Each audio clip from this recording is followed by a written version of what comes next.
हाय guys, good morning. So ये episode 20 है in the business update series. तो बहुत सारे कंपनीज है जिनके बारे में डिस्कस करनी है, तो चलिए एक एक करके करते हैं। पहले हम थोड़ा बात कर लेते हैं कैपिटल मार्केट्स के कुछ 3-4 कंपनीज का जो नंबर्स आए हुए हैं। जैसे फॉर एग्जांपल यहाँ पे हम बात करेंगे निपॉन लाइफ एएमसी का, यूटीआई एएमसी और प्रूडेंट कॉर्पोरेशन की। ठीक है, अब यहाँ पे देखिए, यहाँ पे मैं 3 कंपनी एक साथ कर रहा हूँ बिकॉज ये तीनों एक वेरी सिमिलर बिजनेस मॉडल की है। 2 एसेट मैनेजमेंट कंपनीज है जो ऑफकोर्स मतलब आप बोल सकते हो कि ये ऐसे कंपनीज है जिनका फंड मैनेजर्स होते हैं, जो फंड मैनेजर्स को पैसा मिलता है ऐसे बड़े बड़े इक्विटी के फंड्स और डेट म्यूचुअल फंड्स ये सब मैनेज करने के लिए। ठीक है, और ये जो फंड मैनेजर्स होते हैं या फिर एसेट मैनेजर्स इनको बोलते हैं, इनका जो इनकम है यही वो एसेट मैनेजमेंट कंपनीज का इनकम होते हैं। ठीक है, सो बेसिकली ये जो निपॉन लाइफ एएमसी और आपका यूटीआई एएमसी, अगर हम इनका बात करें तो इनका जो भी इनका फंड मैनेजर्स है वो जितना ज्यादा पैसा मैनेज करता है, इनका कमाई भी उतना होता है, इसलिए कंपनी का भी कमाई उतना ही होती है। ठीक है, सो बेसिकली अभी देखिए अभी क्या हो रहा था, इनका जो Q4 का नंबर आया हुआ है, आप देखोगे Q3 के नंबर के कंपैरिजन में मतलब क्वार्टर ऑन क्वार्टर लेवल पे इनमें कोई ग्रोथ नहीं है। ठीक है, इवन YOY लेवल पे भी इफ यू कंपेयर, इनका जो पिछले 1-2 साल में जो पेस ऑफ सेल्स ग्रोथ इतना हाई हुआ करता था, अभी देखोगे इनका पेस ऑफ सेल्स ग्रोथ भी घट गया है। ठीक है, कोई भी एएमसी कंपनी का भी देख लो, HDFC एएमसी का भी कुछ ऐसा ही सीन है।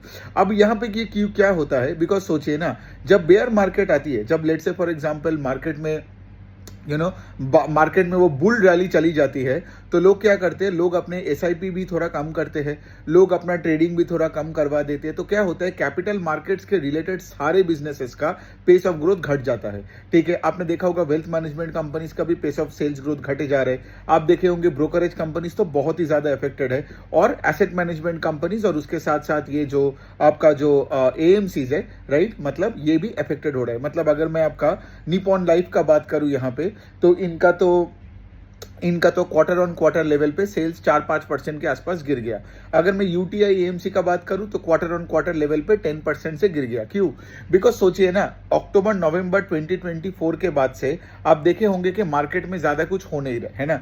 पिछले 6-8 महीनों में और वैसे भी इतने सारे प्रॉब्लम्स आ रहे हैं ना। कभी ट्रम्प का टैरिफ हो गया, फिर उसके बाद ये जो इंडिया पाकिस्तान का वॉर वाला सिनेरियो चल गया। तो इतने सारे चीजों से, और उससे पहले तो ट्रम्प का इलेक्शन जो आया था, फिर उसके बाद वही टैरिफ वाला सिचुएशन का प्रॉब्लम, फिर वहां पे मिडिल ईस्ट में तो प्रॉब्लम ही है।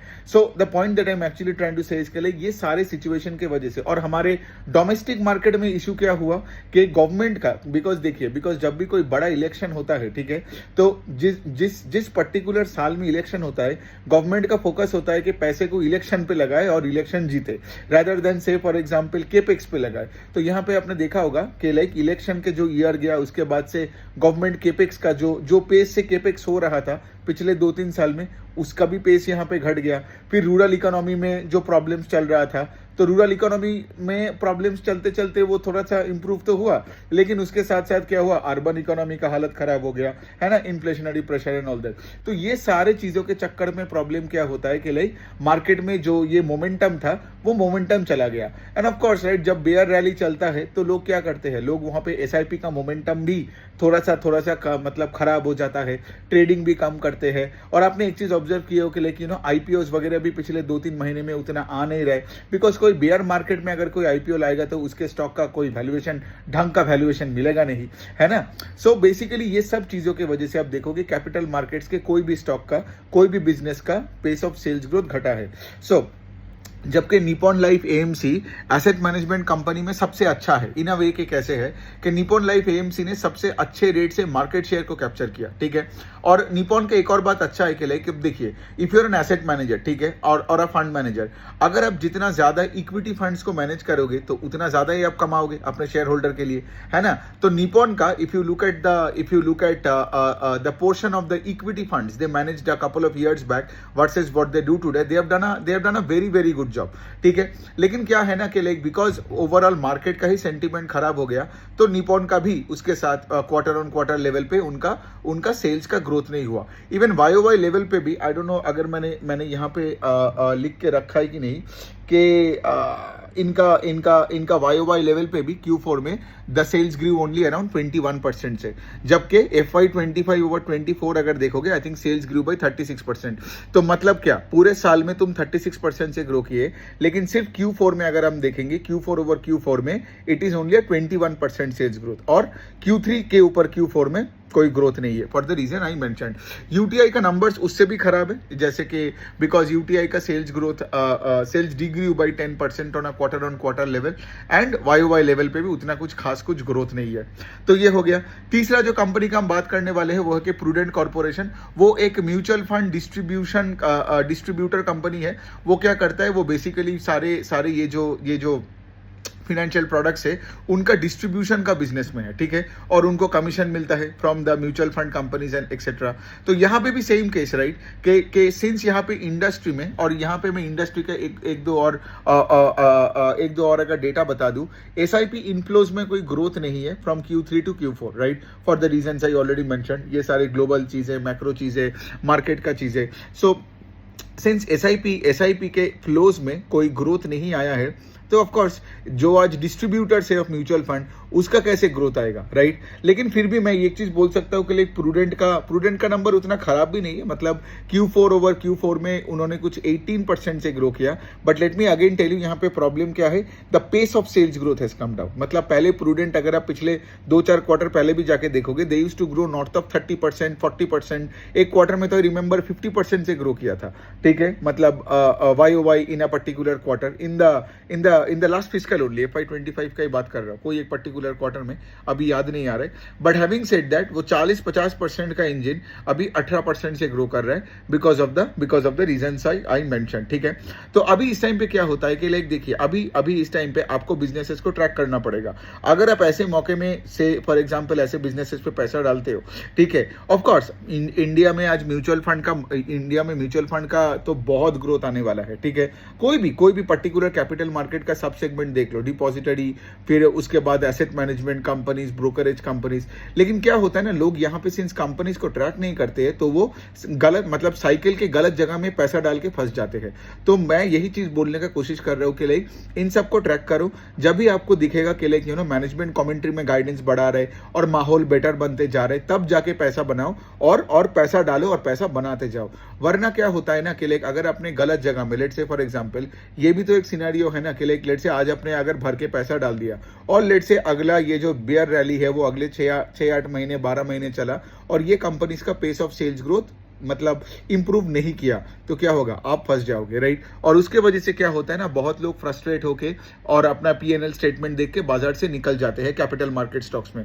ये मैं पिछले 10 साल में 2-3 साइकिल देखा ना, तो इसलिए मैं बोल सकता हूँ। मैं भी ये गलती करता था पहले 2016, 17, 18 में मैंने भी ये गलती किया, और उसके बाद से भी मैं बहुत बार देखता हूँ लोगों को कि बुल मार्केट में सबको लगता है ये सब स्ट्रक्चरल प्लेज है, लेकिन उसके बाद जब एक बेयर रैली आता है फिर सबको समझ में आता है ये जो एसेट मैनेजमेंट कंपनीज हो, फिर ये डिपॉजिटरीज लाइक CDSL हो, ये भी सिक्लिकल। आपका अपने CDSL का साइकिल भी, मतलब उनका स्टॉक भी तो देखा, राइट। एक टाइम पे 2000 तक गया था, फिर नीचे 1200-1100 तक भी नीचे आया, राइट। तो कोई स्ट्रक्चरल बिजनेस का स्टॉक आधा नहीं होता है, ठीक है।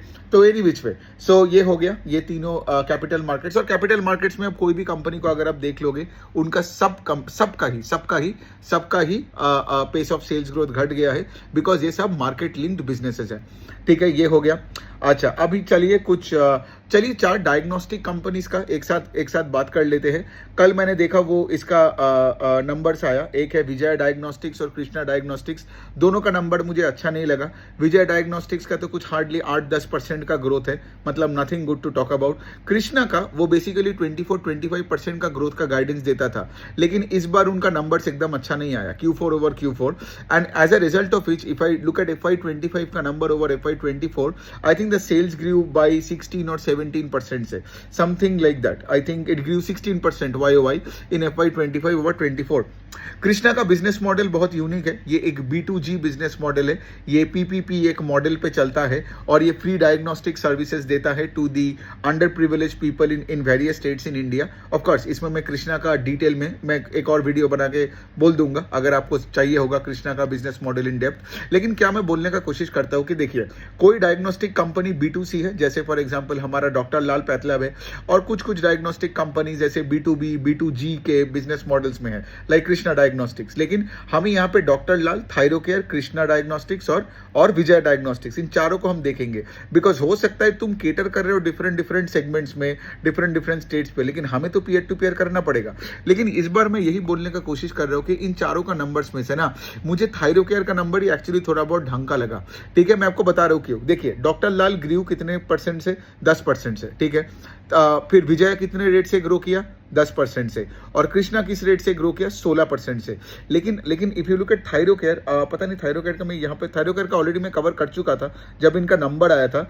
थायरोकेयर के एक्चुअली उनका जो पैथोलॉजी वाला सेगमेंट है ना, दैट ग्रीव 23% से, एंड ओवरऑल उनका pace of sales growth was 18 to 20% के रेंज में। ठीक है, उन्होंने 1-2 एक्विजिशन किया भी था इन the last fiscal, but having said that organically भी अगर मैं देखूँ तो वो कृष्णा से ज्यादा रेट से ग्रो किया। ठीक है, because what I was expecting was like to Krishna to grow at a faster pace than Thyrocare. देखिए, हमें हमेशा रेस का वो गाड़ी की तरह देखना पड़ेगा, कौन सा गाड़ी कौन से पोजीशन में है। लेकिन यहाँ पे क्या है, डॉक्टर लाल और विजय का तो बात ही नहीं कर सकते हैं, 10% से उनका गाड़ी बहुत पीछे पड़ा है। लेकिन इस बार कृष्णा का गाड़ी भी पीछे चला गया, and Krishna diagnostics now grew only 16%। और यहाँ पे डायग्नोस्टिक स्पेस का लीडर अब बनता है आपका थायरोकेयर। ठीक है, बिकॉज थायरोकेयर के पैथोलॉजी जैसे मैंने बताया, इट ग्रीव 23% से, उन्होंने 2 एक्विजिशन किया।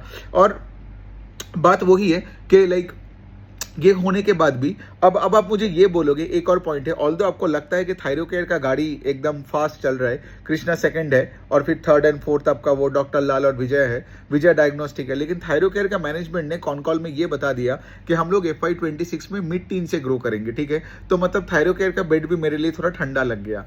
मतलब मिड टीन्स मतलब वही 14-15% से ग्रो करेंगे इन FY26 ओवर 25, बिकॉज उनको डर है कि लाइक सिंस वो अभी मार्केट शेयर कैप्चर किए। How do you know Thyrocare ने मार्केट शेयर कैप्चर किया है? Because they grew at a faster pace than their competitors, right? Now ये मैनेजमेंट का कहना है कि सिंस हमने फास्टर पेस से मतलब मार्केट शेयर को कैप्चर किया है, अनऑर्गेनाइज से तो मार्केट ले ही रहे, ऑर्गेनाइज से भी हम थोड़ा बहुत मार्केट लिए हैं।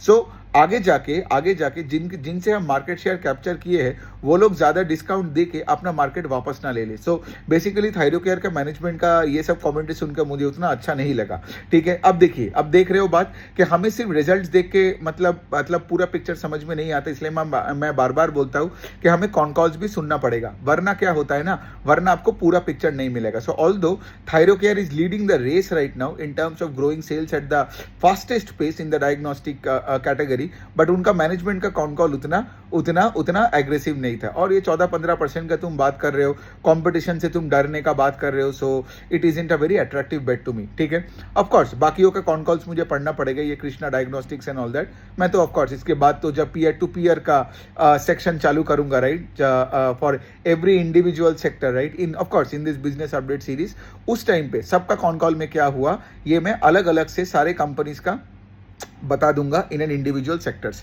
ठीक है, तो अभी तो बिजनेस अपडेट्स, बाकी सारे नंबर्स के बारे में बात करते हैं। अच्छा, उसके बाद चलिए हम PVR का बात करते हैं। कोई ग्रोथ नहीं है। ठीक है, ऐसे कंपनीज में पैसा डाल के कोई पैसा नहीं बनता है।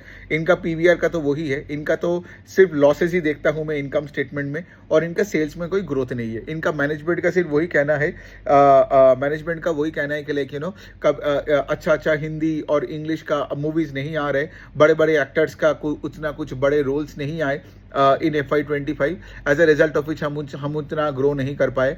फिर उसके बाद उनका वो भी कहना है कि लाइक यू नो के अब लोगों को ये लगता है कि लाइक यू नो OTT आने के बाद ग्रोथ रेट घट गया एंड ऑल दैट, बट वो एक जेनेरिक स्टेटमेंट है, वो एक्चुअली सही नहीं है। Because if you look at movies like Chhaava, right, वो जो शिवाजी का बेटे का जो लेके जो मूवी बनाया था छावा ने, आई थिंक कुछ 700-800 करोड़ बनाया था, करेक्ट। सो अगर अच्छा कंटेंट आता है, ठीक है, तो अच्छा कंटेंट जब आएगा तो लोग मूवी हॉल्स में जाते हैं। लेकिन ऑफ कोर्स राइट, अगर अच्छे मूवीज कंसिस्टेंटली हर महीने नहीं आएगा तो ऐसे PVR वगैरह कैसे ग्रो करेगा। और वैसे भी PVR ने आइनॉक्स को एक्वायर कर लिया, अभी तो उनके पास 2000 के आसपास स्क्रीन है, पैन इंडिया बेसिस में है, इंडिया के बाहर श्रीलंका में भी है। द पॉइंट इसके लिए इतने बड़े बेस में ग्रो करने के लिए you need a consistent lineup of solid movies, hit movies, ताकि लोग बार बार मूवी हॉल्स में जाए, है ना। और एक और चीज अच्छा नहीं लगता है कि ये लोग अभी क्या कर रहे हैं, वो सब कुछ डिस्काउंट ऑफर्स चालू किए हैं, 99 रुपीज़ में लोगों को पिक्चर वगैरह दिखा रहे हैं। तो देखिए द पॉइंट इज, जो भी कोई भी कंपनी ना, ये कोई भी सेक्टर में हो मैटर नहीं करता है, जो अपना प्राइस घटा के अपना फुटफॉल बढ़ाने का कोशिश करता है, जैसे पीवीआर कर रहा है, बारबेक्यू नेशन भी यही करता है, वो कॉर्पोरेट लेवल का डिस्काउंट देके पूरा बारबेक्यू नेशन में 400 लोगों को बुला लेता है। लेकिन पॉइंट है कि बॉटम लाइन पे कुछ एडिशन नहीं होता है, ईपीएस में कोई ग्रोथ नहीं होता है। तो ये पीवीआर एंड बारबेक्यू नेशंस, ये सब हमें यही दिखाता है कि सिर्फ वॉल्यूम ग्रोथ से पैसा नहीं बनता है, हमें अपना वॉल्यूम्स को बढ़ानी है विदाउट कटिंग प्राइसेस ना, then only you will get that EPS का ग्रोथ, और उससे शेयर होल्डर को बेनिफिट मिलेगी। तो ये हो गया चलो पीवीआर का। अब चलिए दो रेटिंग एजेंसी का बात कर लेते हैं। पहले हम क्रिसिल का बात किए थे, सिर्फ 10% से ग्रो किया था, लेकिन केयर रेटिंग जो पिछले सिर्फ ये वाला क्वार्टर नहीं, बट पिछले कुछ क्वार्टरों से मैं देख रहा हूँ कि लाइक वो कंसिस्टेंटली क्रिसिल को बीट कर रहा है रेस में। केयर रेटिंग इस बार भी 21-22% से ग्रो किया, ठीक है, 22% से सेल्स ग्रो किया, जबकि क्रिसिल ग्रू बाई 10% के आसपास। इकरा का आई गेस नंबर नहीं आएगा तो मैं बता दूंगा, लेकिन सोचो फिर इस रेस में क्रिसिल का अगर स्पीड है 10 किलोमीटर पर आवर, तो केयर का स्पीड है 22 किलोमीटर पर आवर। तो of course care is now a better care का पी रेशियो भी कम है कंपेयर टू क्रिसिल, और ऑफकोर्स मार्केट का भी साइज छोटा है। अब आप बोलोगे ये रेटिंग एजेंसीज में पैसा कैसे बनता है? वेरी सिंपल है, ठीक है। कोई कंपनी को अगर लेट से शॉर्ट टर्म पैसा उठानी है, तो वो कॉर्पोरेट वो जो कमर्शियल पेपर लॉन्च करता है, तो उसके लिए they have to be rated. अगर वो रेटेड नहीं है तो लोग उसको पैसा नहीं देगा, मतलब फिर उसका बिजनेस नहीं चलेगा। फिर से फॉर एग्जांपल अगर कोई बैंक लोन्स दे रहा है, ठीक है, तो बैंक लोन्स का भी रेटिंग होते हैं, समझ में आ रहा है। फिर कोई अगर लॉन्ग टर्म लोन्स उठाने का कोशिश कर रहा है, कोई अगर बिल्डर लोन्स हो एंड ऑल दैट, तो उसको भी रेटिंग करना पड़ता है। कैपिटल मार्केट्स का भी बहुत सारे इंस्ट्रूमेंट्स को भी रेट करना पड़ता है। सो बेसिकली क्या है, आज रेटिंग एजेंसीज को, मतलब रेटिंग एजेंसीज रहेगा, वो अमर एक बिजनेस मॉडल है, ठीक है।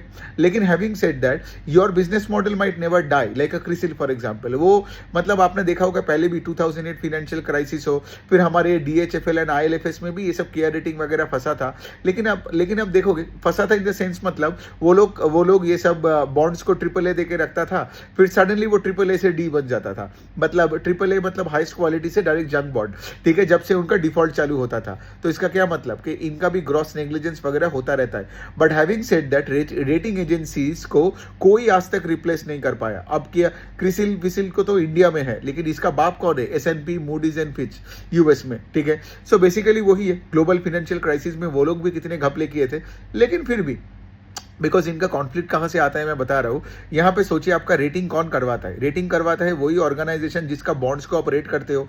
तो ये रेटिंग एजेंसी अगर लेट से कोई कंपनी के बॉन्ड्स का रेटिंग खराब किया, तो वो कंपनी आके ये बोल सकता है कि लाइक हम आपको पैसा नहीं देंगे, आपको हमें अच्छा रेटिंग देना पड़ेगा, तभी हम आपको अच्छे फीस देंगे। तो क्या है, वो लालच में आके रेटिंग एजेंसी के लोग भी ज़्यादा रेटिंग दे देता है। और अल्टीमेटली बुद्ध कौन बनता है? Investors, right. इन्वेस्टर्स होते हैं या फिर जो ये लेंडर्स होते हैं जो पैसा देते हैं, वो तो अच्छे रेटिंग दे के ही डाल देता है। लेकिन आज तक इसका सोल्यूशन नहीं निकाला है, मतलब निकाला नहीं गया है। आई डोंट थिंक इसका कोई निकालेगा भी, बिकॉज आज अगर कोई रेटिंग एजेंसी खोलता भी है तो उसका क्रिसिल जैसा ट्रस्ट किससे आएगा, है ना। तो यही है रेटिंग एजेंसी का कॉन्सेप्ट। सो हमारे देश में अब देखोगे कि लाइक बैंक क्रेडिट का पेस ऑफ ग्रोथ घट गया। बैंक क्रेडिट पहले 15-16% से ग्रो करता था, अभी बैंक क्रेडिट का ग्रोथ कितना है? 10-11% से, ठीक है। अब बैंक क्रेडिट का ग्रोथ रेट के घटने से यहाँ पे रेटिंग एजेंसीज का सेल्स ग्रोथ का पेस घटना का क्या रिलेशन है? जितना कम बैंक्स लोन देंगे, ठीक है, जितना कम बैंक्स पैसे बाहर फेंक रहे, उतना तो कम रेटेड होगा। Got it. सो बेसिकली वही है, सिस्टम में जितना ज्यादा कॉर्पोरेट बॉन्ड्स इश्यू होगा, सिस्टम में जितने ज्यादा बैंक क्रेडिट का ग्रोथ आएगा, उतना रेटिंग एजेंसी का भी ग्रोथ आएगा इंडिया में, ठीक है। लेकिन यहाँ पे वही है, CRISIL is growing at 10%, KR is growing at 22%। So of course अगर मैं अगेन, क्योंकि रेस एनालॉजी के साथ मैं इसीलिए बात कर रहा हूँ ताकि आपको सिर्फ कंपनी का परफॉर्मेंस जान के कोई फायदा नहीं है, आपको देखना पड़ेगा where does the company stand compare to its peers, ठीक है। तो केयर का नंबर अच्छा ही लगा मुझे compare to CRISIL and everything, okay. और अभी चलिए अभी कुछ और कंपनी का बात करते हैं। एक कंपनी का बात कर लेते हैं, उसका नाम है वुमन कार्ट करके। वो नायका के तरह एक बिजनेस मॉडल है, बहुत छोटी कंपनी है, एक एसएमई कंपनी है। तो वुमेन कार्ड क्या करती है, as the name suggest right, वो औरतों का सारे सामान बेचते हैं, ठीक है। अपना खुद का भी कुछ ब्रांड्स है और दूसरे ब्रांड्स भी अपने प्लेटफॉर्म में बेचते हैं, जैसे नायका की तरह। मतलब क्या है, औरतें के यहाँ पे क्या क्या चाहिए बताओ, आपका यहाँ पे मेकअप का किट बोलो, आपका शैम्पू से बोलो, आपका स्किन केयर बोलो, आपका फिर उसके बाद नेल पॉलिश से बोलो, आपका सारे मतलब औरतें को जो जो चीज़ चाहिए, बैग से लेके, जूते से लेके, कपड़े से लेके, सब कुछ वुमेन कार्ड के प्लेटफॉर्म में मिलता है। और सिर्फ ऑनलाइन प्लेटफॉर्म नहीं, उनका ऑफलाइन स्टोर्स भी ये लोग खोल रहे हैं, ठीक है। ऑफलाइन स्टोर्स मतलब यहाँ पे, और वो ऑफलाइन स्टोर्स में भी ये लोग क्या कर रहे हैं, एक प्रीमियम कैटेगरी कर रहे हैं स्टोर्स का, और दूसरा एक लग्जरी कैटेगरी भी कर रहे हैं ना। वुमेन कार्ड क्यों अच्छा बन रहा है, बिकॉज वुमेन कार्ड का नंबर्स आप अगर देखोगे बहुत ही तगड़ा आता है, ठीक है, और मैनेजमेंट का गाइडेंस भी स्ट्रांग है। सो मैं अगर आपको ये बता दूं इनका अगर मैं नंबर्स बताऊं, FY25 में इनका सेल्स डबल हुआ, ठीक है, और इनका जो प्रॉफिट आफ्टर टैक्स है, I think that went up by 2.5x। So sales double हुआ एंड इनको ऑपरेटिंग लेवरेज भी मिलता है as a scaling of the business. Management ने क्या किया, मैनेजमेंट को अब देखिए, ये दिल्ली NCR वाले एक कंपनी है, ठीक है, प्रोमोटर से चलाते हैं कंपनी को, लेकिन दिल्ली NCR से उनको पूरे कंट्री में भी फैलना है और उनको इंटरनेशनल मार्केट्स में भी अपना अपना अपना प्रेजेंस को बढ़ानी है। तो रिसेंटली उन्होंने क्या किया, उन्होंने ऑस्ट्रेलिया में जाके अपना प्रेजेंस को बढ़ा रहे हैं, ठीक है। तो और वहां पे ऑस्ट्रेलिया में जाके वो ऑस्ट्रेलियंस को टारगेट नहीं कर रहे, वो इंडियन डायस्पोरा को टारगेट कर रहे हैं। तो इंडिया, जो भी इंडियंस आज लेट से मिडिल ईस्ट हो, ऑस्ट्रेलियंस हो, यूके में हो, यहाँ पे रह रहे हो, ये लोग उनको टारगेट कर रहे हैं, समझ में आ रहा है। It's a very similar like strategy जो ज्वेलरी कंपनीज लेते हैं बाहर जाके। जो आज ये कल्याण और टाइटन जो ये दुकानें खोल रहे हैं यूएस में एंड मिडिल ईस्ट में, वो लोग वहां के लोकल्स को टारगेट नहीं कर रहे, वो लोग वहां के इंडियंस को टारगेट कर रहे हैं, जिनको पता है कि ये कल्याण का ब्रांड क्या है और इसे फॉर एग्जांपल तनिष्क क्या है, ठीक है। तो वुमेन कार्ड वही करने का कोशिश कर रहे हैं end of course they target women of all ages and mostly women जो कि आज ये वर्किंग कैटेगरी में है, और ये जंक ज्वेलरी एंड एवरीथिंग ये सब भी ये लोग बेचते हैं, ठीक है। तो ये कंपनी को आप अच्छे से आप देख सकते हो, और इनका अच्छी बात ये है कि कंपनी का मार्जिन कीप गोइंग अप, ठीक है। पिछले 3 साल में the cells have like gone up by a lot. मतलब आई डोंट नो अगर मैं ये नंबर लिख के रखता हूं कि नहीं, लेकिन मैं I think if I remember correctly पिछले 3-4 साल में इनका सेल्स 15 गुना हुआ है, ठीक है। 15 गुना इनका सेल्स हुआ, बिकॉज ऑफ कोर्स ये बहुत छोटी कंपनी है, स्टार्ट ही हुआ कुछ ही साल पहले। So the point is sales went up by 15% in the last 3-4 years, और इनका मार्जिन बढ़े जा रहा है, समझ में आ रहा है। जनरली हमने क्या देखा है, जो अपने सेल्स को इतने टाइम्स बढ़ाता है वो मार्जिन को मतलब मार्जिन को कॉम्प्रोमाइज करके भी बहुत बढ़ाते हैं, लॉसेस खाते हैं, और मैनेजमेंट ये बोलता है कि हम लोग हम लोग अपने मार्केट शेयर कैप्चर कर रहे हैं, तो मार्जिन कॉम्प्रोमाइज्ड होगा एंड ऑल दैट। लेकिन ये कंपनी अपने मार्जिन को बढ़ा के भी सेल्स को 15 गुना किया। सो बेसिकली क्या है बात, अब देखिए, अब द पॉइंट इज के लाइक जैसे इनका 2 साल पहले आई थिंक इनका 5-6% का पैट मार्जिन था, ठीक है। पिछले साल 10% का पैट मार्जिन था, और अभी पैट मार्जिन 12-13% के आसपास हो गया। सो बेसिकली क्या, बहुत अच्छा काम कर रहे हैं। इनका ROE का नंबर इज अराउंड 17-18% है, राइट। इनका ROE का नंबर भी धीरे धीरे बढ़ते जा रहा है। So everything is fine about this company, ठीक है। इनको अच्छे से देखो, इनका मार्केट कैप सिर्फ 115 करोड़ का है, ठीक है। सिर्फ 115 करोड़ का मार्केट कैप की कंपनी है। Of course stock will be extremely volatile, ये सब SME स्टॉक्स है, ठीक है। यहाँ पे आपको लॉट में खरीदना पड़ता है, आई थिंक 1-1 लाख रुपए का आता है। लेकिन हैविंग सेड दैट, राइट, आपको यहाँ पे अलग एक जिगर लेके आना पड़ेगा SME स्टॉक्स को खेलने में।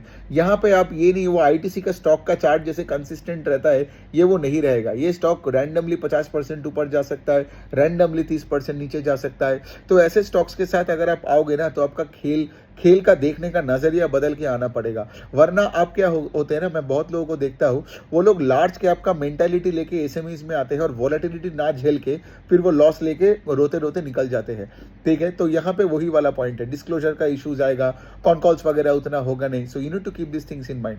सो मैं अगर इसका भी एक और चीज मैं आपको बता दूं जो कि मुझे बहुत अच्छा लगा था, कि कंपनी ने इस बार कितना किया। कंपनी ने इस बार किया कुछ अप्रोक्सीमेटली 60-65 करोड़ के आसपास sales, if I am not wrong, ठीक है। एक सेकंड, मैं एक बार देख के बता देता हूँ। 65-70% का सेल्स उन्होंने कुछ 65-70 करोड़ के आसपास का उनका सेल्स किया, राइट। और मैनेजमेंट ने अपने PPT में ये बताया कि हम लोग 50% के ऊपर से ग्रो करेंगे। सो मैं पकड़ रहा हूँ कि अगले साल अगले साल company can do around 100 crore का सेल, FY26 का बात कर रहा हूँ, ठीक है, 100 करोड़ का सेल। और अगर 12-14% का ही अगर पैट मार्जिन मेंटेन रहता है तो 13-14-15 करोड़ के आसपास का पैट आप कर दोगे, है ना। तो सोचिए आज अगर पूरे कंपनी 115 करोड़ में है और if you are telling me के 1 year forward earnings is around 13 to 15 crore, तो 115/15 तो मुझे पी मिल रहा है 8 to 10 के लेवल पे फॉर अ 50% प्लस का growth engine, right. So women card is not a bad bet, but again having said that कोई स्टॉक रिकमेंडेशन नहीं है। आप देख सकते हो कि मैं कैसे एनालाइज करता हूँ, ये मैं आपको सिखा रहा हूँ, ठीक है, कैसे सोचते हैं वो आपको सिखा रहा हूँ, रादर देन मैं आपको ये नहीं बोल रहा हूँ कि वुमेन कार्ड ले लो और पीवीआर छोड़ दो। मैंने बोला पीवीआर क्यों खराब है और वुमेन कार्ड क्यों अच्छा लग रहा है, समझ में आ रहा है। तो इस तरीके से तो वुमेन कार्ड हो गया। एक और कंपनी का बात कर सकते हैं, PNGS गार्गी करके, तो ये महाराष्ट्र बेस्ड एक कंपनी है। ये वो फैशन ज्वेलरी बनाते हैं, ठीक है। फैशन ज्वेलरी मतलब आप देखे होंगे कि वो ब्रास और सिल्वर का ज्वेलरी बनता है with gold plating and all that, ठीक है। फैशन ज्वेलरी बेसिकली वो गोल्ड ज्वेलरी और वो जंग ज्वेलरी के बीच में आता है, और एक एक ज्वेलरी का आता है 500 रुपए, 1000 रुपए, 2000 रुपए का, और मेनली ये वर्किंग वीमेन के लिए है, ठीक है। अब यहाँ पे बात क्या आता है कि कंपनी का परफॉर्मेंस तो बहुत अच्छा है। PNGS गार्गी का बात कर रहा हूँ, PM गडगिल का बात नहीं कर रहा हूँ, वो आपका वेडिंग ज्वेलरी कंपनी है, ठीक है। ये मैं PNGS गार्गी का बात कर रहा हूँ। तो यहाँ पे एक बात मैं आपको बोलना चाहता हूँ कि कंपनी ने क्या किया। कंपनी का अगर मैं नंबर्स देखूं, ठीक है, इनका सेल्स 50% से ग्रो किया, इनका पैट ऑलमोस्ट 80% से ग्रो किया, लेकिन एक चीज मुझे इनका ना अच्छा नहीं लगा। सो बेसिकली देखिए इनका Q4 का जो नंबर्स का ये जो बोला 50%, 80% एंड ऑल दैट, ठीक है, Q4 का इसके बाद का कॉन कॉल मैंने नहीं सुना, लेकिन Q3 के कॉन कॉल में मैनेजमेंट ने एक चीज बताया था कि वो, अब ध्यान से सुनो, ये कि FY28 तक के वो 200 करोड़ करेगा सेल्स, FY28 के एंड तक करेगा, ठीक है। अब इनका जो नंबर्स हुआ, मतलब ये जो रिजल्ट आया Q4 के बाद, FY25 में अगर आप देखोगे तो FY25 के बाद इनका 125 करोड़ का सेल्स है, ठीक है। तो अगर उन्होंने गाइडेंस नहीं बढ़ाता है तो बेसिकली आप क्या बोल रहे हो, 125 करोड़ से अब 200 करोड़ में जाओगे 3 साल में, 3 से 4 साल में। So basically all I am saying, चलो अगर 3 साल ही मान लेते हैं, FY25 के एंड में 125 और FY28 में बनता है 200, ठीक है। तो फिर ये कितना बनता है, कितना CAGR रिटर्न है इसका, 17 to 20% के रेंज में, 20 से भी नीचे आएगी, 17-18% से। So again even though you are growing at 50% and all that, but तुम्हारा गाइडेंस अगर तुम नहीं बढ़ाते हो तो यहाँ पे ना मुझे वो कंफ्यूजन या फिर वो कॉन्ड्रम आ जाता है। मैंने इसके ऊपर एक पोस्ट भी किया था, बिकॉज देखिए द पॉइंट इज, अगर आप 50-60% से ग्रो कर रहे हो लेकिन आगे का गाइडेंस आपका सबड्यूड रहता है, जैसे आप देखे होंगे ये PNGS गार्गी की तरह, मुझे ये थायरोकेयर का नंबर भी अच्छा इसीलिए नहीं लगा, नंबर अच्छा है, सॉरी नंबर अच्छा है, लेकिन प्रॉब्लम थायरोकेयर का यही है कि आगे जाके मैनेजमेंट ने एक सबड्यूड गाइडेंस दे दिया कि हम तो भाई मिड टीन से ग्रो करेंगे, जबकि थायरोकेयर के रेडियोलॉजी डिवीजन आज 23% से ग्रो कर रहा था और देख के लग रहा था कि वो रेस में टॉप कर रहा है, मतलब फर्स्ट आ रहा है अपने गाड़ी के रेस में, लेकिन आगे जाके तुम 15 बोल रहे हो। इनका भी वही है PNGS गार्गी का कि भाई तुम 50-60% से ग्रो कर रहे हो एंड ऑल दैट, और कंपनी का तो मैनेजमेंट ये भी बोलता है कि हम लोग ये कोको से फोको मॉडल में जाएंगे, फ्रेंचाइज लाएंगे, ये करेंगे वो करेंगे। But again having said that, मतलब if your guidance is not increase और तुम FY28 में तुम 200 करोड़ का बात करते हो, मतलब मैनेजमेंट में उतना कॉन्फिडेंस दिखता नहीं है गोइंग फॉरवर्ड, राइट। अब बात वही है कि लाइक मैं कैसे सोचूं, point A is like management उतना कॉन्फिडेंट नहीं है, शायद 200 करोड़ के ऊपर नहीं कर पाएगा। Point B is like they would always want to underperform and overdeliver, वो भी एक सिचुएशन होता है। तो इसीलिए क्या होता है ना, इन्वेस्टिंग बहुत ही एक सब्जेक्टिव खेल बन जाता है, राइट। मतलब इसीलिए मैं बोलता हूं किसी और से पैसों का डिसीजन पूछना is a very stupid decision, right. Ultimately आपके दिमाग के अंदर इतना कंफ्यूजन रहेगा, लेकिन कॉल आपको ही लेना पड़ेगा, राइट। इसलिए तो मैं बार बार बताता हूं कि मेरा जो 2 वर्कशॉप्स जो मैंने बनाया, it's a gift to my community. वो 2 वर्कशॉप्स अगर आप ले लोगे ना, उसके बाद आप इंडिपेंडेंटली कोई भी स्टॉक को एनालाइज करके कंक्लूजन पे आ पाओगे, खुद से बातें कर पाओगे, है ना, और खुद से बातें कर पाओगे, डिस्कस कर पाओगे, और लोगों के पास जाके ना ऐसे जो मैं बोलता हूँ, बहुत ऐसे लोग मिलता है जो DMs में आके सिर्फ मुझे पूछता है, सर ये स्टॉक लेना है नहीं लेना है, गिर रहा है, बताओ क्या करना है। तो ये कंफ्यूजन एकदम दिमाग से दूर हो जाएगा। तो वो वर्कशॉप का लिंक ऑफ कोर्स मैं कमेंट सेक्शन में डाल दूंगा, आप ले लेना। ओके चलो कुछ और कर लेते हैं, बिकॉज बहुत सारे कंपनीज का तो है। एक और कंपनी हम कर सकते हैं, चलिए कुछ और कंपनीज करते हैं। जैसे फॉर एग्जांपल अगर मैं 2 व्हीलर्स का बात बोलूं तो अभी सिचुएशन ठीक नहीं है, ठीक है। मतलब मैं हीरो मोटर्स का रिजल्ट देखा, हीरो मोटर कॉर्प का बात कर रहा हूं, 4-5% से ग्रोथ है। और अगर मैं टीवीएस का भी बात करूं तो 6-8%, 10% के आसपास से ग्रोथ है। आई गेस अभी भी आइशर का नंबर्स नहीं आया, आइशर का नंबर्स और बजाज ऑटो का नंबर्स नहीं आया पूरा, लेकिन हैविंग सेड दैट मतलब ज़्यादा ग्रोथ उसमें भी आई एम नॉट एक्सपेक्टिंग, ठीक है, क्योंकि अभी पूरा ऑटोमोबाइल सेक्टर में पूरा ही मतलब कहीं पे भी ग्रोथ नहीं दिख रहा है। मतलब क्या मैं बोलने का कोशिश कर रहा हूँ कि if I look eight commercial vehicles, ठीक है, चलो मैं टाटा मोटर्स का भी बात कर लेता हूँ इसके बाद, ठीक है, मतलब चलिए टाटा मोटर्स का भी जो कमर्शियल व्हीकल का सेगमेंट है तो उन्होंने क्लियरली बताया कि वहां पे डिग्रोथ हो गया, राइट। एक तो प्राइसिंग प्रेशर है, दूसरा वॉल्यूम्स भी घटे जा रहे हैं, ठीक है। तो टाटा मोटर्स ने वो बोला तो कोई भी अगर आप अशोक लेलैंड में भी देखोगे तो कोई ग्रोथ नहीं है, तो कमर्शियल व्हीकल स्पेस में कोई ग्रोथ नहीं है।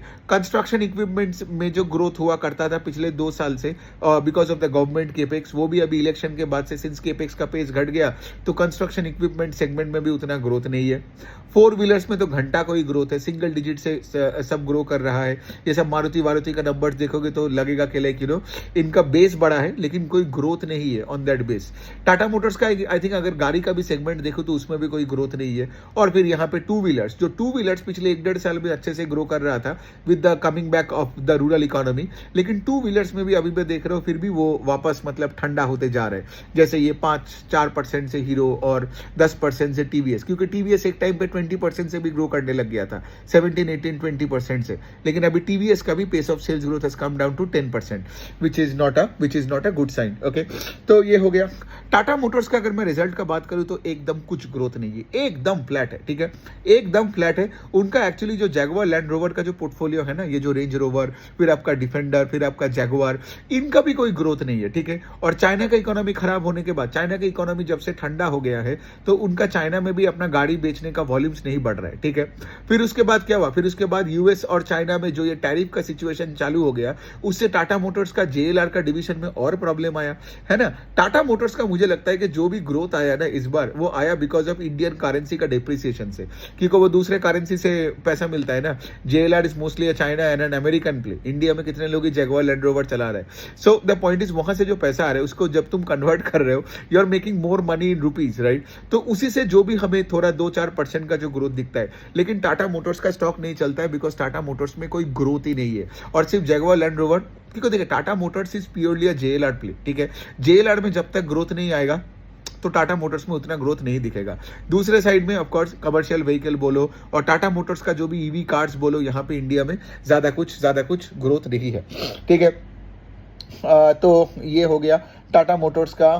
और क्या करें, और एक कंपनी कर लेते हैं, और एक कंपनी हम कर सकते हैं, बेला कासा करके एक कंपनी है। सो बेसिकली बेला कासा क्या करते हैं, वो एक B2B रिटेल अपैरल कंपनी है। वो क्या करता है, ये जो आप देखे होंगे ट्रेंड V2 रिटेल, फिर आपका वी मार्ट हो गई, तो इनका जो कपड़े जो बेचने वाले जो रिटेल अपैरल चेन्स है, उनके कपड़े बना के डिजाइन करके उनको देता है। I am not saying Bella Casa is the only supplier, but it is one of the many suppliers to all this retail apparel chains, ठीक है। एंड बेला कासा का आई थिंक 85-90% ऑफ सेल्स ही आता है उनका ये B2B अपैरल, मतलब दूसरों को अपना कपड़ा डिजाइन, मतलब they are an ODM, original design and और ओरिजिनल डिजाइन मैन्युफैक्चरिंग बोलते हैं। मतलब क्या है, मतलब सोचो फॉर एग्जांपल कल अगर V2 रिटेल आता है या फिर ट्रेंड आती है, ठीक है, मतलब जूडियो आते हैं, जूडियो बोल देते हैं मुझे इतने कपड़े चाहिए इस कैटेगरी में, ये मर्दों का, औरतों का, बच्चों का, और ये डिजाइन में मुझे बना के दो। बेला कासा बना के उनको देता है, ठीक है। तो बेला कासा को ऑर्डर मिलता है, फिर उनके पास अपना वो डिजाइनर, दर्जी वगैरह सब कुछ है, तो वो करके कपड़ा अपने टाइमली वापस करता है, ठीक है। तो बेसिकली बेला कासा बहुत, अब देखिए, अब द पॉइंट इसके लिए आप सबको पता है यहाँ पे पूरा एक बहुत तगड़ा वैल्यू रिटेल अपैरल्स में एक मार्केट शेयर का, तो मतलब यहाँ पे जो पूरा चेंज, मतलब एक पूरा मार्केट शिफ्ट हो रहा है ना, from the unorganised to the organised market, right. आपने देखा होगा जूडियो ने कितना पैसा बनाया, जूडियो का कितना स्टोर्स खोले, फिर उसके बाद V2 रिटेल ने कितना पैसा बनाया शेयर होल्डर्स के लिए, फिर आपने देखा होगा स्टाइल बाजार भी आ गए। सो बेसिकली क्या हो रहा है यहाँ पे एक मार्केट शेयर शिफ्ट हो रहा है from the unorganised to organised. लोग पहले क्या करता था, वो ऐसे जैसे मैं कैलकाटा में पहले लोग एस्प्लेनेड में जाके रास्ते से कपड़े उठाता था, लेकिन आज सबको चाहिए एक mall kind of an experience, सबको चाहिए कि लाइक जहाँ पे कपड़े खरीदे वहाँ पे वहाँ पे एसी हो, चेंज रूम हो, फिर उसके बाद एक बंदा हो साइड में जो आपको हेल्प करे कपड़े का साइज वाइज के बारे में, या कुछ और सवाल हो तो उसका जवाब देने के लिए। लेकिन ये वैल्यू रिटेल है, ठीक है। यहाँ पे ये जो कपड़े हैं, ये कपड़े आप देख सकते हो कि 99, 199, 299, 499 ये सब रेंज में है। ये सब आपका एडिडास या टॉमी हिलफिगर या फिर बॉस, मतलब ह्यूगो बॉस, ये सब का ब्रांड्स नहीं है, ये सब वैल्यू रिटेल अपैरल। लेकिन वैल्यू रिटेल अपैरल में जैसे मैं बता रहा हूँ, more than the quality of the clothes, it is the way in which it is sold, उसी का एकदम पूरा मार्केट शिफ्ट हो रहा है। तो आप सोचिए ना, अगर जूडियो इतना अच्छा कर रहा है, अगर V2 इतना अच्छा कर रहा है, स्टाइल बाजार इतना अच्छा कर रहा है, V-Mart इतना अच्छा कर रहा है, तो ऑफ कोर्स उनका जो सप्लायर है बेला कासा, वो भी अच्छा ही करेगा। तो मैं अगर आपको बेला कासा का नंबर बता दूं, बेला कासा का सेल्स ग्रू बाय 50-55% से, और उनका पैट ग्रू बाय 55-60% के आसपास। तो मतलब क्या, 50-60% से बेला कासा ग्रो कर रहा है, और उनका मैनेजमेंट ने पहले जो भी गाइड किया था सब कुछ एग्जीक्यूट किया। इसके साथ साथ एक और चीज़ है बेला कासा का, उनका पहले जो कैपेसिटी था कि वो 1 करोड़ कपड़ा बना सकता है, अभी उनका कैपेसिटी बढ़ के डबल कर दिया, और वो ये बोल रहे हैं कि वो 2 करोड़ कपड़े बना सकता है। तो ये भी एक बहुत बढ़िया बात है ना। ये भी दिखाता है कि लाइक कंपनी में आगे जाके भी कितना सारा डिमांड आने वाला है। बिकॉज सोचे ना, आप कैपेसिटी तभी बढ़ाओगे जब आपको पता है कि डिमांड आपका और बढ़ने वाला है, वरना तो आपका जो ये कंपनी है, मतलब ये V2 या फिर आपका जूडियो वगैरह, ये किसी और के पास चला जाएगा। तो that is also clear sign कि ये ग्रोथ मोमेंटम जारी रहेगा। सो ये हो गया बात। और मैं अगर वॉल्यूम्स का बात बोलूँ तो FY24 में ये लोग कुछ आई थिंक 64 लाख पीसेस बनाए थे कपड़ों की पीसेस। लेकिन FY25 में they made over 1 crore pieces, ठीक है। So that also clearly shows के लाइक सब कुछ सही हो रहा है। इस कंपनी को आप अच्छे से देखो, बेला कासा को। और इनके साथ एक और चीज़ अच्छा हो रहा है कि आप देखोगे इनका इन्वेंटरी डेज भी घट रहा है। जितने इन्वेंटरी डेज भी घट रहा है, मतलब ये ज़्यादा एफिशिएंट बन रहा है, ज़्यादा से ज़्यादा अपनी इन्वेंटरी टर्नओवर रेशियो बढ़ते जा रहा है, तो उससे इनका कैश फ्लोज भी इंप्रूव हुआ है। So that is also another great thing. तो चलिए 35 मिनट्स हो गया। मुझे एक्चुअली बहुत सारे कंपनीज करना ही था, बिकॉज और भी मुझे आएगा 1-2 वीडियो बना के, because there are again another 10, 15, 16 more names here. जैसे मैंने बताया ना, कल मैंने एक दिन में 35 कंपनी को ट्रैक किया, आज भी बहुत कंपनीज का रिजल्ट आएगा, तो जल्दी थोड़ा करना ही पड़ेगा, राइट। तो चलो अभी तक तो यही रखते हैं, अगला वीडियो में मिलते हैं।